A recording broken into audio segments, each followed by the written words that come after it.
सवाल सबसे पहले डॉक्टर लक्ष्मण यादव आपसे और बाद में नेट और नीट की करूंगी, क्योंकि बहुत अहम मुद्दे हैं जिसको लेकर आज विपक्ष ने, खासतौर पर राहुल गांधी ने घेरा है।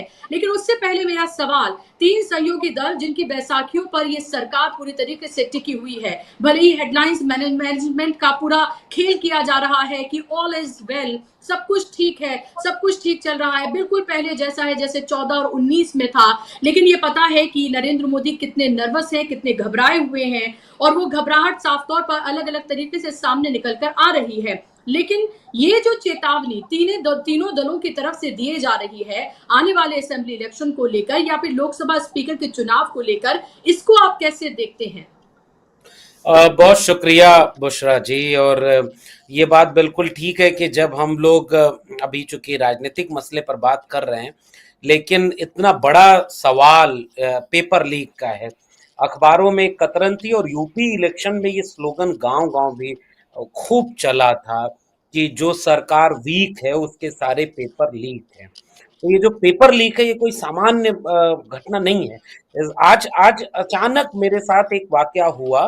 दोपहर 12 बजे के करीब ग्वालियर से एक नौजवान का फोन आया कि हम सालों साल आप लोगों को देखते पढ़ते सुनते रहे, हमारा भी मन है कि हम यूजीसी नेट की परीक्षा दे करके काम कर लें। और एक मोबाइल शॉप पर वो काम करता था और उसने कहा कि मेरे 94% नंबर सही भी, क्योंकि वो आ जाती है आंसर की। और एक दिन मैं अपने घर वालों को खुशी बांट रहा हूँ कि हो सकता है मेरा सिलेक्शन हो जाएगा, और अगले दिन मैं उठ के देख रहा हूँ कि यूजीसी नेट की परीक्षा रद्द कर दी गई। तो ये इस देश में हो रहा है। वॉर रुकवाने वाले वाकई एक पेपर लीक नहीं रुकवा पा रहे हैं। तो ये एक बहुत गंभीर समस्या है जिसकी तरफ राहुल गांधी ने इशारा किया। और ये बात जिस पर हम अभी बातचीत करने के लिए बैठे हैं कि सरकार बना रहे हैं, वो व्यस्त हैं कि उनका लोकसभा अध्यक्ष अपना बन जाए, अपनी पार्टी का बन जाए। क्योंकि सब लोग जानते हैं कि लोकसभा अध्यक्ष अगर अपनी पार्टी का व्यक्ति होता है तो वो उनके मुताबिक जब अहम मोड़ होते हैं गठबंधन की सरकारों में, तो उस समय उसका रुझान कई बार ये तय कर देता है कि वो किसको बचाएंगे और किसको नहीं बचाएंगे। इसलिए टीडीपी की तरफ से ये बार बार मीडिया में खबरों में आ रहा था कि टीडीपी ये चाहती है, क्योंकि 16 सांसद उसके हैं, चंद्रबाबू नायडू ये चाहते हैं कि लोकसभा अध्यक्ष उनके बने। लेकिन जो मंत्रालय बांटा गया बुशरा जी, उसे देखकर तो लगा कि इन लोगों के कुछ चली ही नहीं। नीतीश कुमार जो खुद रेल मंत्री रहे, 12 सांसद उनके हैं। टीडीपी जो दोनों एलआई पार्टनर हैं, जो सबसे बड़े हैं, इन दोनों को अगर हटा दें तो सरकार नहीं बनेगी एक तरह से बीजेपी की। और दोनों को क्या मिला? एक कैबिनेट मंत्री और एक राज्य मंत्री का दर्जा प्राप्त लोग। इसका मतलब मैं बड़ा संदेह करता हूं कि आखिर क्या वजह है कि जब आपको बार्गेन करनी थी, नीतीश कुमार ये पैर पकड़ते हैं, ठीक है, पैर नाप लेते हैं मोदी जी का कि कहाँ है पैर है, क्योंकि पलटी मारने में वो बहुत माहिर है। नालंदा विश्वविद्यालय में जब उद्घाटन समारोह हो रहा था तो यूं ही नहीं नीतीश कुमार याद करने लगे कि भाई ये तो 15 साल में इसकी पूरी प्रक्रिया चली है, ये विश्वविद्यालय आज का तो बना नहीं, मोदी जी ने तो बनाया नहीं, मनमोहन सिंह की सरकार में इसका काम हुआ, फिर बिहार सरकार ने इसको कर। तो नीतीश कुमार बीच बीच में वो नाप ले लिए हैं शपथ ग्रहण के दिन का मोदी जी के पैर का, इसलिए बीच बीच में वो असर दिखाते हैं। अब ये देखना दिलचस्प होगा कि उनको क्या बुरा नहीं लगा होगा कि रेल मंत्रालय छोड़िए, कायदे की एक मिनिस्ट्री भी नहीं मिली, ललन सिंह को एक सामान्य मंत्रालय मिल गया और एक राज्य मंत्री मिल गया, ऐसे ही टीडीपी को मिल गया। तो ये और शिंदे गुट के लोग, आपने अभी अपने इंट्रो में दिखाया ही कि कैसे वो विधानसभा चुनाव के ठीक पहले क्या मांग कर रहे हैं। इसका मतलब ये है कि या तो इतने के बावजूद अगर ये सहयोगी दल अपनी शर्तें मनवा नहीं पाते हैं, तो या तो कोई कमजोर नस इनकी मोदी और अमित शाह जी ने पकड़ ली होगी, और अगर कमजोर नस पकड़ ली होगी तब तो फिर कोई मतलब नहीं है। लेकिन सियासत में कुछ भी हो सकता है। अगर ये बात बिल्कुल ठीक है तो मंत्रिमंडल विस्तार से या मंत्रिमंडल के अलॉटमेंट से ये सहयोगी दल कतई खुश नहीं है। इसलिए ये हेडलाइन मैनेजमेंट ही हो रहा है और ये कभी भी इस सरकार के सामने एक मुश्किल पैदा हो सकती है। और हमारा मानना है कि ये सरकार पिछली सरकारों की तरह काम नहीं कर पाएगी। इसलिए ये तो होना ही है जो अभी आगे दिख रहा है। विपक्ष को चौकन्ना रहना होगा, जिसमें राहुल गांधी की भूमिका बहुत महत्वपूर्ण होगी, अखिलेश यादव की भूमिका बहुत महत्वपूर्ण होगी, और वो लोग ये बात कहते भी हैं कि ये सरकार बहुत दिन चल नहीं पाएगी। तो अभी आने वाले वक्त में हम लोग देखेंगे कि इसका आगे क्या वाकया दिखेगा। फिलहाल तो आपकी बात से जी। सहमत हूं मैं कि ये दबाव आगे आने वाली राजनीति में बदलाव की तरफ इशारा भी करता है। जी।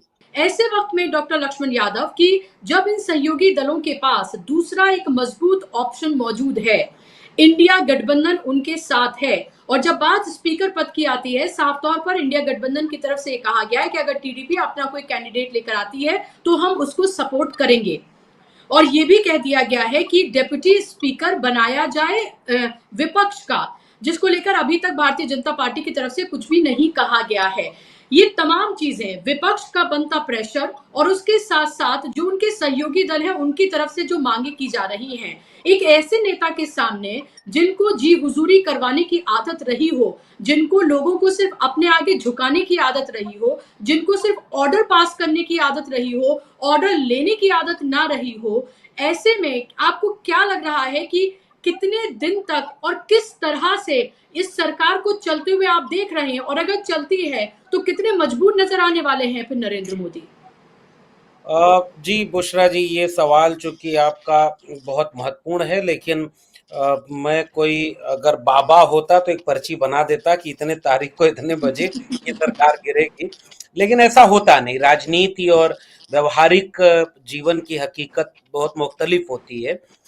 उसमें समय और परिस्थितियों की बहुत अहमियत होती है। हम जानते हैं कि एक वक्त में इसी देश में अटल बिहारी वाजपेयी की सरकार पहले 13 दिन चली, फिर 13 महीने चली थी। वक्त और परिस्थितियां बदलती हैं। जब फुल मेजोरिटी गवर्नमेंट नहीं होती है तो वो निरंकुश भी नहीं होती है। उसके पास एक अंकुश होता है कि वो बिल्कुल अपने मन से नहीं, एकदम सीना ठोक करके कि मतलब फलाने की गारंटी, फलाने में जे वो है, सब अकेला, एक अकेला सब पर भारी। अब वो चीज खत्म हो गई। नैतिक रूप से तो ये हार हो गई है। मतलब जी। आप जितना बड़ा वो हमारे यहाँ भोजपुरी में एक कहावत है कि कहना हाथी ले आई गधवो ना लिए मैं। इसका मतलब ये होता है कि वो दावा ये किया गया था कि हाथी ले आए, कुछ मिला नहीं, कोई बहुत सामान्य सा जीव भी उसके सामने नहीं आया। तो वो जो अहंकार और दंभ था, वो राजनीति में, लोकतंत्र में, और खासकर भारत जैसे लोकतंत्र में बहुत दूर तक नहीं चल पाता। बॉब मार्ले का एक कथन है कि आप थोड़े से लोगों को थोड़े वक्त के लिए मूर्ख बना सकते हैं, आप ज्यादा लोगों को भी थोड़े वक्त के लिए मूर्ख बना सकते हैं, लेकिन आप सबको हमेशा के लिए मूर्ख नहीं बना सकते। आप वार रुकवा रहे हैं तो आप पेपर रुकवा सकते हैं, और अगर आप पेपर नहीं रुकवा सकते तो आप कुछ भी नहीं रुकवा सकते। आप असल में झूठ बोलते हैं, आप असल में धोखा देते हैं, और जैसे ही जनता को ये झूठ और धोखा पता चलता है, फिर जनता हिसाब करती है। और आपके सवाल का जो दूसरा पक्ष है कि फिर वो सरकार कैसी होगी, फिर वो सरकार तानाशाह नहीं होगी, फिर वो सरकार निरंकुश नहीं होगी। हालांकि अभी हमने देखा कि जैसे ही ये सब शुरू हुआ, अरुंधति रॉय के बहुत पुराने भाषण को कोट करके उनके ऊपर यूएपीए चलाने की बात शुरू कर दी गई। आज पिछले 10 साल में मोहन भागवत जी को कभी नहीं दिखा कि प्रतिपक्ष और विपक्ष क्या होता है। जब चुने हुए मुख्यमंत्री जेल में डाले जा रहे थे तो मोहन भागवत जी को नहीं दिखा कि विपक्ष के साथ क्या हो रहा है, प्रतिपक्ष के साथ क्या हो रहा है। जब पत्रकार, सामाजिक कार्यकर्ता, प्रोफेसर, शोधार्थी जेल में डाले जा रहे थे तो उन्हें नहीं दिख रहा था कि लोकतंत्र में सबको साथ लेकर चलना होता है। वो उपदेश उनका कब आता है? बाद में आता है। मैं जानबूझ के उनका जिक्र कर रहा हूं क्योंकि आगे क्या होगा, समीरात्मन जी ने जी। अभी बहुत महत्वपूर्ण संकेत किया। मैं उसे उत्तर प्रदेश ले जाता हूं, बहुत कुछ हो रहा है वहां। तो ऐसा लग रहा है कि 5 दिन मोहन भागवत जी उसी गोरखपुर में थे, 2 दिन मुख्यमंत्री भी थे, मुलाकात नहीं हो पाई। और 37 सीटें किसने हराई? 43 सीटें कुल मिलाकर के। इस पर अभी मंथन चल रहा है। और उत्तर प्रदेश में कोशिश इस बात की जा रही है कि अंततः ये कहां जाएगा। मुख्यमंत्री बैठक कर रहे हैं तो उप मुख्यमंत्री दोनों गायब हैं, पता ही नहीं चल रहा वहां क्या हो रहा है। तो ये जो डबल इंजन थे वो दोनों इंजन आपस में टकरा रहे हैं। तो अब जब टकराएंगे इंजन आपस में तो फिर कितने दिन सरकार चलेगी, कैसे चलेगी, ये कुछ भी तय हम्म, नहीं। राजनाथ सिंह जी हैं, उनका भी तो एक आत्मसम्मान है। वो अगर राजपूत नाराज थे उत्तर प्रदेश में, तो बिना योगी आदित्यनाथ जी रोक नहीं पाए, उनको नाराजगी दूर नहीं कर पाए, राजनाथ सिंह जी नहीं दूर कर पाए। इसका मतलब अंदर बहुत कुछ चल रहा था, नितिन गडकरी जी के लेवल पे बहुत कुछ चल रहा है। अब एक दूसरी और आखिरी बात कि जी ये जो सहयोगी दल हैं, इनका ज़मीर, इनके पास एक अंतरात्मा होती है, और नीतीश जी की अंतरात्मा तो बहुत वाइब्रेंट है, मतलब वो कभी भी जाग सकती है, कहीं भी, मतलब उसका उसका फिर से एक नया जन्म हो सकता है। आज ही फैसला आया है कि बिहार सरकार ने जो आरक्षण का फैसला लिया था, वो कोर्ट ने रद्द कर दिया। जाति हम्म, जनगणना नीतीश कुमार जी ने करवाई थी, बहुत उसका मजबूती से उसका पक्ष रखा था। अब जब भी टकराहट होगी, अब चाहे इस समय हो जाए या 4-6 महीने साल भर के बाद हो जाए, होनी तय है। मेरा ऐसा आकलन कहता है, मेरा राजनीतिक परिदृश्य जो बनेगा, उसमें जी महाराष्ट्र का चुनाव एक विधानसभा का होने वाला है, हरियाणा का एक हम्म, विधानसभा का चुनाव होने वाला है। जैसे ही थोड़ी परिस्थितियां आगे बनेंगी, विपक्ष के अगर 240 सांसद हैं, तो सदन जब हम्म, चलेगा तो उसका असर भी दिखेगा। अगर कोई पेपर लीक जैसे होगा, तो आज पूरे देश में आंदोलन हो रहा है ना, तो वो सब भी होगा। तो आने वाले वक्त में ये देखना बहुत दिलचस्प होगा, कम से कम निरंकुश सरकार तो नहीं चलेगी। अगर ये सहयोगी दल, बीजेपी के अंदर उपेक्षित खेमा और विपक्ष, हम्म। इन तीनों ने समय और परिस्थितियों को कायदे से मैनेज किया, तो बहुत जल्दी बहुत कुछ बदलाव देखने को मिल सकता है।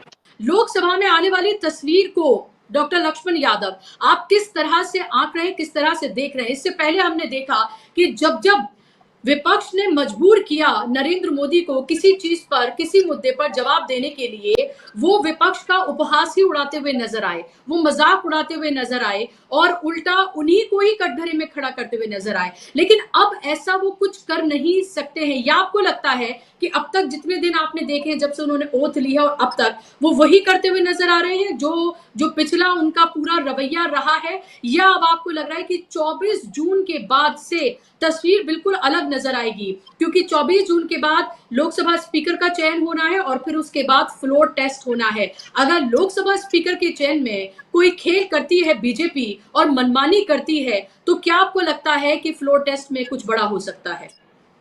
देखिए, पहला पक्ष जो सवाल का है आपके कि उनके मिजाज में या सरकार चलाने के रवैये में क्या बदलाव आएगा, तो दो दो पहलू हैं इस बिंदु को समझने के लिए। एक तो उनका मिजाज, उनका स्वभाव, और दूसरा परिस्थितियां। परिस्थितियां ये बनी हैं कि 10 साल जैसे उन्होंने सरकार चलाई, या सदन के भीतर जो बॉडी लैंग्वेज थी, जो बिहेवियर था, वो दोनों वैसा कतई नहीं होगा। अगर सदन के अंदर कोई बिल आएगी, ये ठीक बात है कि आखिरी वक्त तक आते आते जैसे जैसे संसद भवन की नई वाली इमारत बनती चली गई, वैसे वैसे एक दिन वो भी आया कि 150 सांसदों का निष्कासन हो गया। जब नए संसद भवन में कार्यक्रम हुआ, तो वह भी एक दिन आया कि एक चुने हुए सांसद ने एक मुस्लिम चुने हुए सांसद को गालियां दी, अपमान किया, और कुछ बहुत ठोस उसके लिए नहीं हुआ, थोड़ा बहुत औपचारिकता हो गई। ये आखिरी तक आते आते यहां तक इस देश का संसदीय व्यवहार पहुंच चुका था। तो उनका स्वभाव, उनकी कोशिश उसी को कंटिन्यू करने की होगी। उनके मिजाज में वो है, उनके स्वभाव में वो है। वो संविधान की किताब पर पहले माथा झुकाएंगे, माथे से लगाएंगे, लेकिन एक लफ्ज भी उन लोगों पर नहीं बोलेंगे, उनके विरोध में नहीं बोलेंगे जिन्होंने इस देश के संविधान को बदलने की बात की और जिसका नुकसान उन्हें उठाना पड़ा। अगर राहुल गांधी, अखिलेश यादव, ये ऐसे तमाम नेता आम चुनाव में देश के संविधान को हाथ में लेकर के घूमने लगे और ये कहने लगे कि भाई देखो, ये संविधान का बचाने का चुनाव है, और देश की जनता ने इस बात को गंभीरता से लिया, वरना उत्तर प्रदेश में एक एग्जांपल देता हूं बुशरा जी, उत्तर प्रदेश का पूरा चुनाव संविधान रक्षक बनाम संविधान भक्षक का बना। बहुजन समाज पार्टी एक ऐसी पार्टी है जिसकी रैलियों में संविधान की प्रतियां बिकती हैं। जो उनका कोर वोटर है वो वोटर है जो संविधान नहीं था तो मनुष्य भी नहीं था, लेकिन जब संविधान बचाने और अपनी पार्टी बचाने का वक्त आया तो उन्होंने संविधान बचाने के लिए बीजेपी को 43 सीटों पर हरा दिया। ऐसे तमाम लोगों ने जो कल को बीजेपी को हो सकता है वोट भी दिए हों, इस बार उन्होंने बीजेपी को वोट नहीं दिया। तो जो संविधान बदलने की बात करने लगे, ये माथा झुकाने के बाद क्या एक पर भी कोई कारण बताओ नोटिस को, क्योंकि आप चाहते हैं असल में भीतर से, आप नहीं पसंद करते इस देश के संविधान को, आप नहीं पसंद करते इस देश में सबको सबका हक अधिकार मिले, सब मोहब्बत प्यार से रहे, तो आपका मिजाज ही ऐसा है। इसलिए आप दिखाने का चेहरा कुछ और बनाते हैं कि संसद के सामने जाके झुक जाएंगे। अब पता नहीं है उनको पता नहीं वो वीडियो देखते भी हैं कि नहीं, कि विपक्ष के नेता कहते हैं कि अब एक ही चीज बताइए, वो रो देंगे, और वो रो भी दिए वहां पर तमाम जगहों पर, वो ट्रैप में फंस जाते हैं। तो दोनों पहलू है बुशरा जी, उनका मिजाज, उनका जो जिद होगी वो यही होगी कि वो उसी तानाशाही रवैये से सदन चलाएं, उसी तानाशाही रवैये से देश चलाएं, वो उसकी पूरी कोशिश करेंगे और वो ये दिखाने की कोशिश करेंगे कि हम कमजोर नहीं हैं। अभी समरात्मन जी ने बड़ी अच्छी टिप्पणी की कि पहले वो अकेले दिखते थे, अब अगल बगल दो चार लोग दिख रहे हैं। पता नहीं वो नीतीश कुमार जी वो हाथ में क्या देख रहे थे नालंदा वाले कार्यक्रम में मोदी जी का हाथ उठा करके, अब वो इतनी करीबी हो गई है कि भाई कोई कुछ भी कर दे रहा है, बनारस में पता नहीं क्या हो जा रहा है, तो परिस्थितियां बदल गई हैं। हाथों की, मुझे ये लगता है हाथों की लकीरें चेक कर रहे थे, किस्मत में क्या लिखा है, कितने दिन चला पाएंगे सरकार, ये बता रहे होंगे कि वक्त हो गया है अब आपका, अब आप भी अपना झोला उठा लीजिए। नीतीश जी बहुत माहिर खिलाड़ी है, पुराने आदमी हैं, वो कान में जरूर कुछ न कुछ ऐसा बोले होंगे जिससे अब बेचैनी बढ़ेगी तो जरूर, क्योंकि नीतीश जी भूलते नहीं हैं। अब आपने उन्हें रेल मंत्रालय भी नहीं दिया, आपने उन्हें जो है कोई ऐसी चीज दी नहीं जो जो जिसका वो हक रखते थे, तो अब बेचारे समय का इंतजार कर रहे हैं। वो मुझे पूरा यकीन है कि उनकी अंतरात्मा, शरीर भले ही बीमार हो, उसका इलाज चल रहा हो, ऐसा लोग कहते हैं, लेकिन अंतरात्मा बहुत पक्की है। इसीलिए कुल पेच फंसा है लोकसभा अध्यक्ष के चुनाव पर, क्योंकि भाई जो भी कोशिश आप बाहर करेंगे, आपने महाराष्ट्र में जो किया, आपने पिछली बार मध्य प्रदेश में जो किया, आपने उत्तराखंड में जो किया, वो सब लोग जानते हैं, आपका मिजाज और स्वभाव जानते हैं, तो आप वही कोशिश करेंगे और उसमें प्रोटेक्शन कौन करेगा, वो जो प्रोटेक्शन का पूरा लड़ाई है वो लोकसभा अध्यक्ष की लड़ाई है।